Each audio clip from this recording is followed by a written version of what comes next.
Guys, for today's video, isa na namang online lending app ang nagparamdam sa atin today.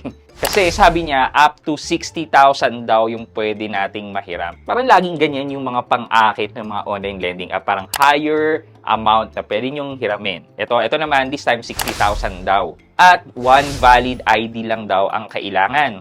O, diba? So, syempre, pag una mo narinig yan, mapapatingin ka nga talaga. Okay. So, ano ba ang kailangan nating malaman dito? Kailangan nating malaman kung totoo ba ang sinasabi niyang up to 60,000 pwedeng mahiram. Pangalawa, yung tenure, kung gaano katagal. Pangatlo, yung interest rate, yung feedback ng mga customer, and kung sumusunod ba siya sa fair collection practice. Yan.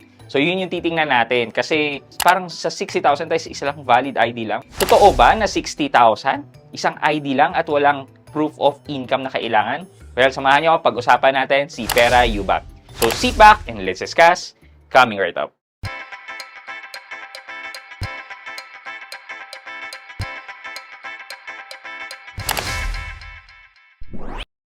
Hi guys, this is Pat and you're in Pat Quintos Review TV. So if you're new here in my channel, I do reviews about personal finance na meron na akong experience at ginawa ko na ng videos and playlists na makikita nyo dito sa taas. At kung bago ka dito sa channel ko, you may want to consider subscribing to my channel.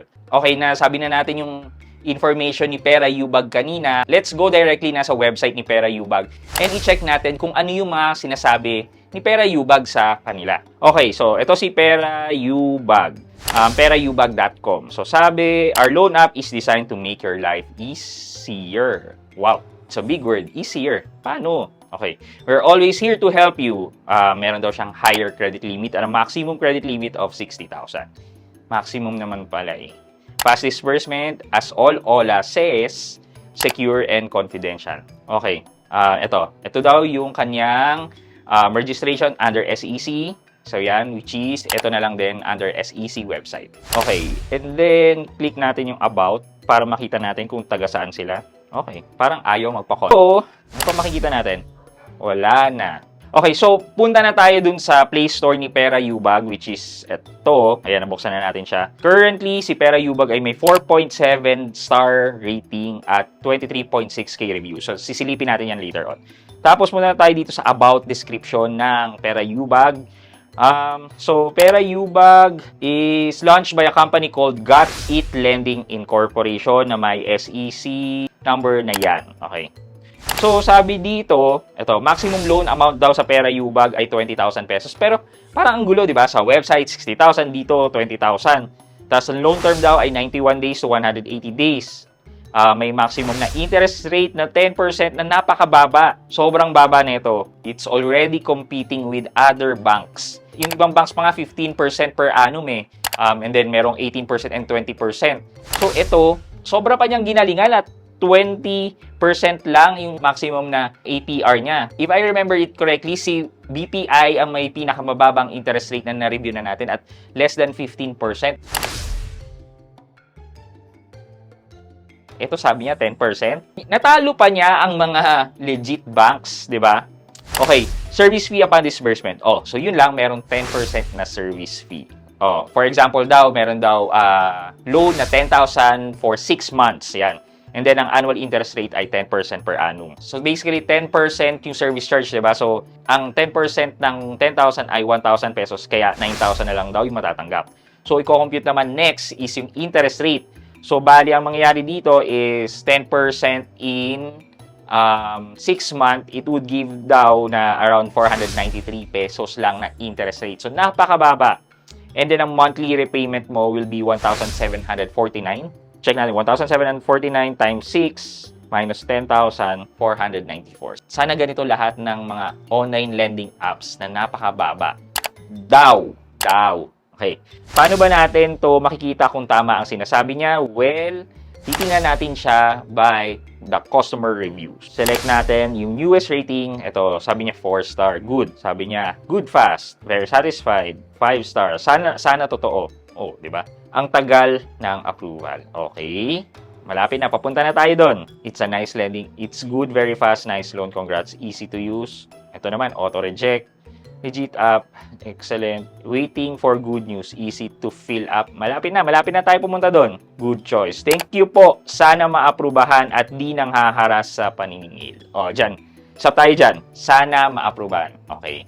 Again, a red flag na nagpapa-review habang hindi pa na-approve. So, syempre, isipin na naman ng mga tao na nag-apply is malaki ang chance nilang ma-approve kung magre-review sila ng 5-star. Not recommended. Okay.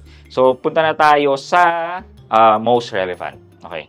Sabi dito, March 30 pa, 2024, easy to loan application but you'll never know why you'll be declined. So, ito, declined siya. Okay. Lipat tayo. Worst experience ever. 4 days before my due date, I am receiving multiple threats already through text. Hindi pa nga due. May threats na kaagad. The day of my due date, I use the customer service of the app to ask for an extension. I'm also chatting with an agent through Viber to keep them posted since I have no money. Now, they keep on harassing me, saying that they will post me on social media. My friends receive text message from saying bad things about me. Okay. So, with this feedback, we already know that they are committing unfair debt collection practice. So, para kay Miss Juliana S, if you want to report this Pera You bag, yeah, pwede nyo naman gawin yan. Just head over sa SEC website, download the form, and send it over through email. Oh, ito pa, April 19.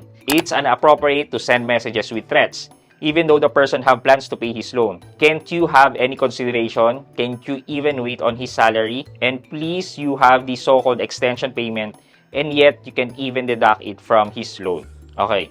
Sabi ni Anna Marie Capital, yes, they will approve your loan immediately, but the interest is too high, and even it's not your due date. They keep texting and harassing. Don't try this. I don't recommend. Sabi dito, I recommend avoiding this app as they promise a 7-day payment period in their ads, but it turned out to be untrue. The payment was actually due in 5 days. O may ganun pa. So, ang gulo, di ba? Ang gulo nila. So, eto, sabi niya, high service fee for just 7 days. 7 days lang.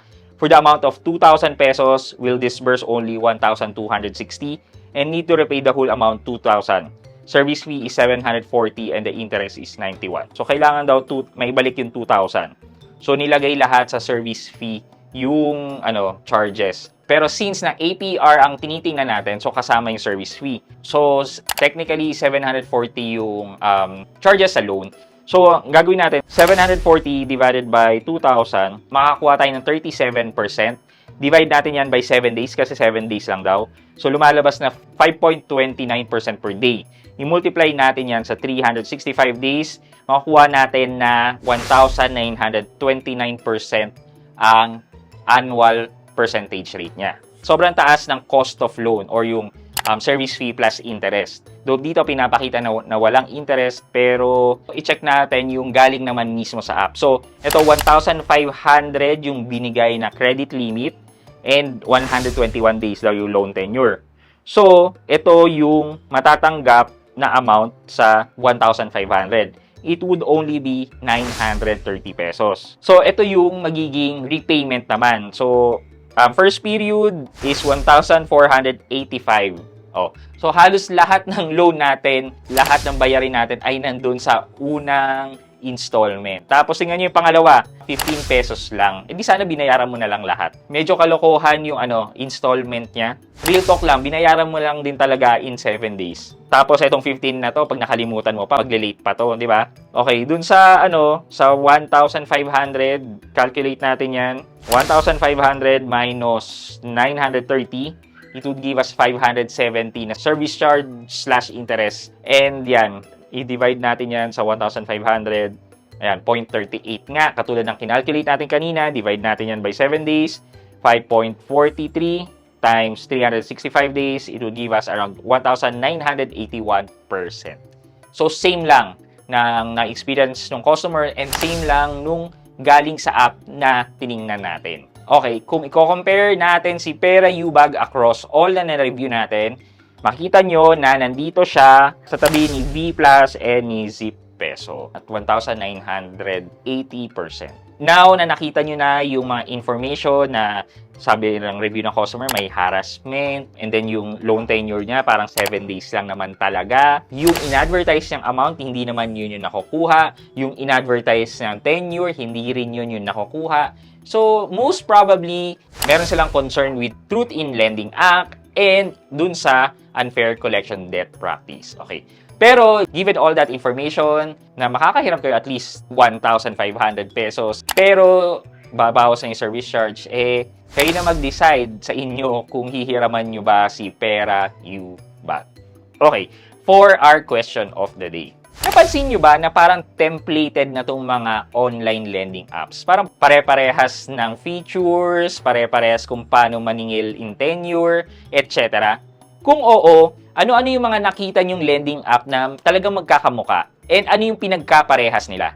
Let me know sa comment section sa baba at may chance kayo manalo ng 1,000 pesos sa ating weekly GCash giveaway. And syempre, huwag nyo kalimutan maglagay ng hashtag Road to 100k subs para sa chance nyo namang manalo ng isang cellphone sa ating monthly cellphone giveaway until we reach the 100k subscriber milestone. Yun lamang po for today's video, but before we end this video, mag-shoutout po muna tayo at shoutout kay at Marvia Sultan 2208 First Heart. Pa-shoutout Idol Pat at pa-review naman po or pakisagot yung tanong ko if okay lang ba.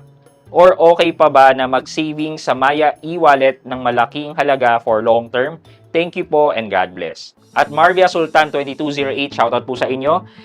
But first to answer your question, tinatanong mo kung okay pa ba mag-save sa Maya electronic wallet? Well, for me, I really don't recommend saving money sa inyong Maya electronic wallet. Again, Maya electronic wallet because yun yung tinanong nyo. But I am recommending that you save your money sa Maya Savings. Basically, lilipat nyo lang yung pera nyo from electronic wallet dun sa savings. Kasi sa Maya Savings, insured yung pera nyo. Pangalawa, kumikita yung pera nyo kahit maliit lang yung nilagay yung pera dyan. At 3.5% kikita po ang pera nyo kay Maya Savings. Again, kung Maya e-wallet, hindi ko po siya recommended, but kung Maya Savings, go na go po tayo dyan. Thank you po for watching. I hope you like this video. Leave a thumbs up, and if not, wala nang problema dyan. But continue to support me by subscribing to my channel by clicking the subscribe button and also the bell button sa tabi ng subscribe para makareceive kayo ng latest notification sa lahat ng upload ko. Again guys, this is Pat Quinto and you're in Pat Quinto's Review TV. Bye-bye!